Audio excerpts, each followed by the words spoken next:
l'actualité. Zmon de Chiri, attaque chimique en Syrie 5 jours après une nouvelle attaque chimique présumée dans la Ghouta orientale.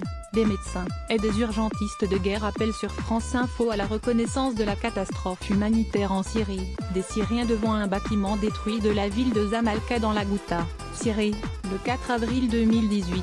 Chi nouvelle _sipa_xinua, mis à jour le 12 avril 2018. 17.2.33 publié le 12 avril 2018. 15.2.33 Il faut éviter une situation hors de contrôle, a martelé le secrétaire général de l'ONU, Antonio Guterres, 5 jours après une nouvelle attaque chimique présumée sur la dernière poche rebelle de la Ghouta orientale en Syrie. Sur place, des secouristes ont dénoncé une possible attaque au chlore et fait état de cas de suffocation. Face à cette nouvelle escalade de violence, le médecin de guerre, Raphaël Piti, pousse un cri d'alarme. Il appelle la communauté internationale à respecter le droit international humanitaire et reconnaître l'état de catastrophe humanitaire en Syrie. Avec ses collègues anesthésistes-réanimateurs Siad Alissa et Anna Shaker, membres de l'Union des organisations de secours et des soins médicaux, UOSM, ils décrivent une situation d'urgence extrême en Syrie et appellent les gouvernements à cesser leur hypocrisie. Ils s'expriment ici librement, après plusieurs mois de bombardements intenses sur la Ghouta orientale où les civils sont les premières victimes. L'horreur est encore montée d'un cran ce week-end, 7 et 8 avril. Une attaque chimique en 2 temps a semé la terreur en faisant plusieurs dizaines de morts et des centaines de blessés, un bilan qui reste encore provisoire à ce jour.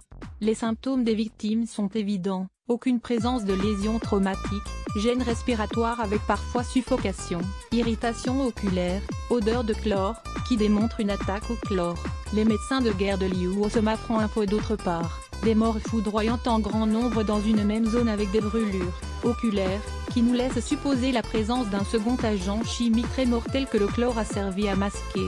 Ce sont les populations civiles qui en paient le prix le plus fort, les enfants, en premier lieu, qui de par leur taille et leur poids, succombent plus rapidement à une attaque chimique. Les preuves sont donc bien là, évidentes moins, collectées par les médecins restants à Douma, qui nous ont fait parvenir les photos ainsi que leurs rapports médicaux. Face à ces attaques, les médecins et les hôpitaux sont totalement démunis, dans une situation de catastrophe humanitaire et sanitaire aussi dégradée que vit la Ghouta. Les soignants ne disposent pas des traitements adéquats pour sauver les blessés, ni d'aucun moyen pour réaliser une décontamination des victimes avant leur entrée à l'hôpital, les oxygéner, ou assumer une réelle prise en charge respiratoire. Le personnel médical est épuisé par les afflux de victimes de jour comme de nuit. Les hôpitaux sont, eux aussi, des cibles de bombardement et y demeurer est extrêmement dangereux. Derrière les attaques chimiques de cette ampleur, il y a une volonté de semer la mort et la terreur parmi les populations, une des plus importantes, au Sarin, ayant eu lieu dans la Ghouta le 21 août 2013, et aussi en avril 2017 à Hakan Sheikhoun. Une stratégie de guerre, qui a cours en Syrie depuis plusieurs années. Avec mes collègues de l'UOSM, nous nous sommes rendus à plusieurs reprises en Syrie pour former les secouristes et les soignants à la prise en charge des victimes de guerre et aux chimiques. Près de 187 attaques chimiques ont été recensées par l'UOSM en se basant sur différents rapports. Ces attaques ont fait plus de 15 000 victimes, dont 1800 morts. L'histoire se répète depuis 7 ans. Lors de la première attaque chimique en 2013, la communauté internationale ne s'est pas mobilisée, elle n'a cessé d'attendre des preuves. Alors que les attaques chimiques sont évidentes, je n'ai pas arrêté, avec mes collègues, d'envoyer des preuves au gouvernement. Je l'ai submergé de vidéos et de photos. Maintenant, qui est coupable ? Ce n'est pas mon problème. Refuser de voir l'évidence est un déni d'humanité. Nous constatons que la situation en Syrie n'a jamais cessé de se dégrader dans ce qui est aujourd'hui la pire crise humanitaire depuis la Seconde Guerre mondiale. Les médecins de guerre de l'UOSM apprennent un fort aujourd'hui.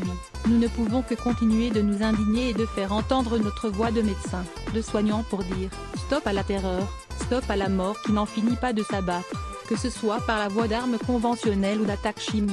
Assez de ces gesticulations, de cette hypocrisie, de ces raisonnements qui visent à préserver des intérêts géopolitiques, géostratégiques ou que sais-je encore. Mais aussi la lâcheté des autres.